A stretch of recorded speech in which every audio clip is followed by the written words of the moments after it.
আসসালামু আলাইকুম ভাই ব্রাদার। 29 বছর পর সালমান শাহের আত্মহত্যা মামলা থেকে হত্যা মামলায় রূপান্তরিত হয়েছে।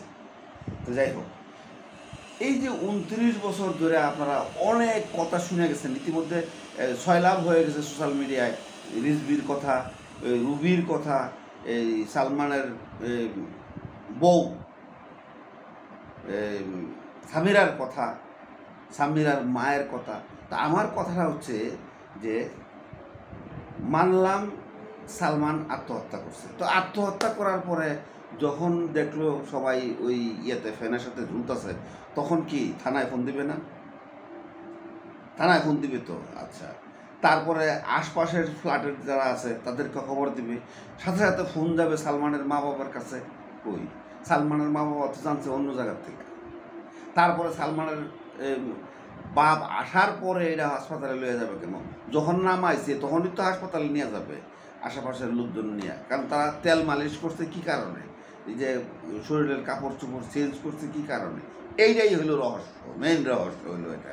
কারণ এই যে মারছে, রক্ত রক্ত লাগছে, অনেক কিছু হয়েছে, দস্তাদস্তি হয়েছে, এই কারণেই কাপড়গুলি চেঞ্জ করে তারা ফ্রেশ করে গোসল করানো হয়েছে, তেল মালিশ করে যেখানে যেখানে রক্ত জমছে ওইগুলি ক্লিয়ার করা হয়েছে। কথাটা বুঝছেন? না হলে এই যে রিজভি বলছে, আপনাদেরকে আগের ভিডিওতে আমি দেখাইছি যে আমি পাও ধরে রাখছি, ডন এটা করছে ওটা করছে, আজ মোহাম্মদ ভাই প্লাস্টিকের রশি আইনা ঝুলাইছে, হ্যাঁ, ওই সালমানের শাশুড়ি আইসা পাও ধরে রাখছে, হত্যার বিবরণ তারা যেভাবে দিছে। আবার আরেকটা ভিডিও আজকে দিছি, সেটা দেখছেন আপনারা, যে গতকালকের ভিডিও, সেটা হচ্ছে যে রিজভি আবার বলতেছে যে এরা পরিকল্পিতভাবে সালমানের বউ, সালমানের মা তাকে ওই ফরিদপুর থেকে ডাইকে আনছে, ইয়াতে গাবতলি থেকে রিসিভ করছে, বাসায় নিয়ে গেছে, এই সেই বগিযোগী অনেক কথা হয়েছে। কিন্তু আমার কথাটা হচ্ছে সালমান জীবদ্দশায় সে 3বার সন্ত্রাসীদের হামলায় সে মানে যান বাঁচাইছে 3বার। একবার কলাবাগানে, একবার তেস্তুরি বাজারে, একবার হলো ওই চিটাগং। তারপরে সালমান প্রেস ক্লাবে মিটিং করছে, সরকারের কাছে চাইছে, হেল্প চাইছে, দেশের জনগণের কাছে হেল্প চাইছে। তারপর যাই আসে লাইসেন্স করে রিভলভার নিচ্ছে, সেনাবাহিনীর একজন বডিগার্ড নিচ্ছে, আর একজন পাবলিক বডিগার্ড নিচ্ছে। তারপরে আবার এই যে সালমানের বাসার যে আলামতগুলি, এক্সট্রাটা হলো একদম খালি।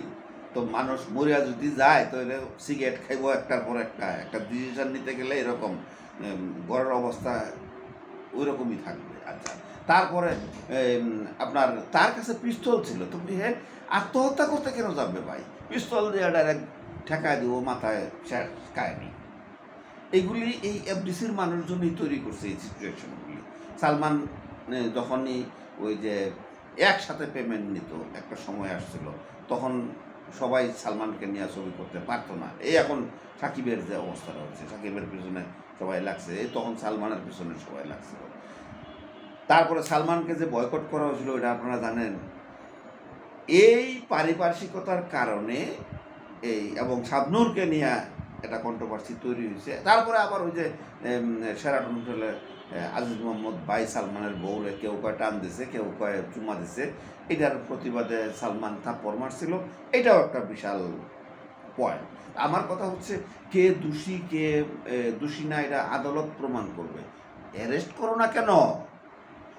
এতদিন হয়ে গেছে গা, এখন যেহেতু এটা হত্যা মামলা হয়েছে আত্মহত্যা মামলার থেকে, তো এখন সবাই ধরে অ্যারেস্ট করো, সব রিমান্ডে নিলেই তো খবর বাড়িয়ে যায়। এত কিসের গরিব মুশকিল? এইগুলির মধ্যে ভাই অনেক রহস্য আছে। কথাটা বুঝছেন? এই দেখা গেছে দুই পক্ষ আবার মিলে যাবো গা কদিন পরে, সালমানের মা আর হলো সামিরা নিকুয়েশন করে তারা মিলে যেতে পারে। এই জন্যই আমার কথা হচ্ছে, ভিডিওটা বেশি বেশি করে শেয়ার করবেন। দোষী যেই হয় আদালতে যা প্রমাণ হবে, নির্দোষ হলেও আদালতে প্রমাণ হবে। বেশি বেশি করে শেয়ার করেন যাতে সকল আসামিদের তাড়াতাড়ি অ্যারেস্ট করা হয়। ভালো থাকবেন, সুস্থ থাকবেন। আসসালামু আলাইকুম।